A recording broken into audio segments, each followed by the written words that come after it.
After closely analyzing the language of Proposition 63, the law enforcement community found many problems in the details. Oh, hey guys. You caught me doing a little light reading. Lots of fun. It's election season, as we all know. But you know what? One thing I didn't see in here was anything about music. So we took it upon ourselves to do just that. We broke down 5 songs that absolutely changed the political fabric of America. Believe me. Yeah. So up first is our first song, Blowin' in the Wind by Robert Zimmerman, or, as you guys probably know him, Bob Dylan. Bob Dylan released his would-be Grammy Hall of Famer, Blowing in the Wind, in the fall of 1963. Highly regarded as a protest song, Dylan was inspired to write the song as a series of questions centered around freedom and war. Dylan told the folk music publication Sing Out, "I still say some of the biggest criminals are those that turn their heads away when they see wrong and know it's wrong. I'm only 21 years old, and I know that there's been too many." Blowing in the Wind was released during the Kennedy administration. With the country at war in Vietnam, the civil rights movement in full swing, and the untimely assassination of President Kennedy himself, Dylan's Blowing in the Wind served as a soundtrack for the spirit of protest throughout the U.S., especially fueling the civil rights movement when soul artists like Sam Cooke began to cover his tune during their sets.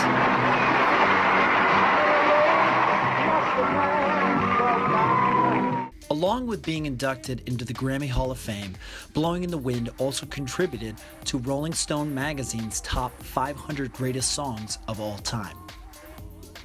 Our next song is A Change Ain't Gonna Come, or A Change Is Gonna Come, depending on which side of history you're on, by Sam Cooke. Sam Cooke released A Change Is Gonna Come in 1965 during the Lyndon B. Johnson administration.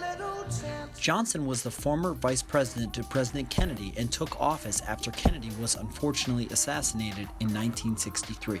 On March 7, 1965, what went on to be known as Bloody Sunday, before U2 turned it into the popular protest song of the 80s, occurred, and it was the March on Selma. The march was organized by Amelia Boynton Robinson, who was beat unconscious by state troopers during the march. A photo of Robinson lying in the street injured spread through media atmosphere like wildfire. The Lyndon administration responded to the events of 1965 with the Voting Rights Act. At times, history and fate meet at a single time, in a single place, to shape a turning point in man's unending search for freedom. So it was at Lexington and Concord. So it was a century ago at Appomattox. So it was last week in Selma, Alabama. Having passed the Civil Rights Act 2 years earlier, the Johnson administration seemed to be listening to the signs of the times. Then I go to my brother. Then I go to my brother and say, "Brother, help me please." But he winds up knocking me back down on my knees. The New Yorker did a story covering how eerie the foretold lyrics of A Change Is Gonna Come was to the events of Selma. A Change Is Gonna Come went on to be the number 9 on Billboard's R&B singles chart and number 31 on Billboard Hot 100. Our next song is What's Going On? Absolutely Nothing. Or War. Oh no, Vietnam by Marvin Gaye. Marvin Gaye released What's Going On in 1971 during the Nixon administration. Nixon's administration would go on to be well known for corruption and scandal. In May of 1971, a series of protests across the country called the May Day protests began. The protests led to upwards of 12,000 U.S. citizens being arrested.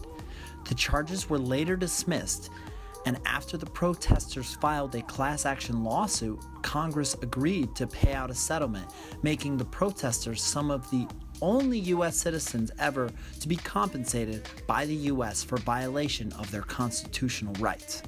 with cries all across the country to pull out of Vietnam, when the public began to hear the horrors that were occurring in the war, Gaye was inspired by the personal experience of his brother's war stories after returning back home from Vietnam, and recorded the Benson and Cleveland penned hit, What's Going On. Brother, brother, brother, there's far too many of you dying. In 1971, U.S. troops began to be removed from Vietnam, adhering to the cries of the public, and in 1973, the Paris Peace Accords were signed, and the U.S. began to pull out more troops out of Vietnam, completing the effort in 1975. What's Going On went to be nominated for 2 Grammy Awards the following year of its release, and would be named number 4 on Rolling Stone's 500 Greatest Songs of All Time. Our next song comes from, well, I believe one politician in this race would call them hombres. The Police by N.W.A. The police coming straight from the underground. A young nigga got it bad cause I'm brown. N.W.A.'s The Police was released in the fall of 1988 during the Reagan administration. President Reagan made the war on drugs a major part of his platform, accompanied with Militarization Cooperation of Civilian Law Enforcement Agencies Act, the act that allows military officials to give law enforcement access to their military bases and equipment. Drugs are menacing our society. They're threatening our values and undercutting our institutions. They're killing our children. Some see these acts as a catalyst to increase tensions between law enforcement and civilians. After a group of policemen were shot down during a drive-by shooting at a birthday party in 1987, a Los Angeles Police Department initiative called CRASH, Crash, Community Resources Against Street Hoodlums, began Operation Hammer in an attempt to crack down on gang violence. The initiative saw the peak of its efforts in April of 1988, when 1,453 people in South Central Los Angeles were arrested in a single weekend.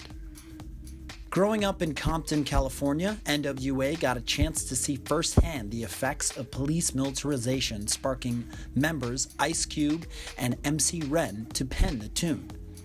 We began to see more initiatives for police reform in the mid-1990s with the Violent Crime Control and Law Enforcement Act of 1994, the act which allows the Department of Justice to bring suits against local law enforcement. The Police went on to reach the number 25 spot on the Billboard Hot R&B Hip Hop Songs chart. They have the authority to kill a minority. These words still ring loud today as a soundtrack for protesters against police violence nearly 20 years later. And finally, our last song comes to you by the band Green Day. Wait, no.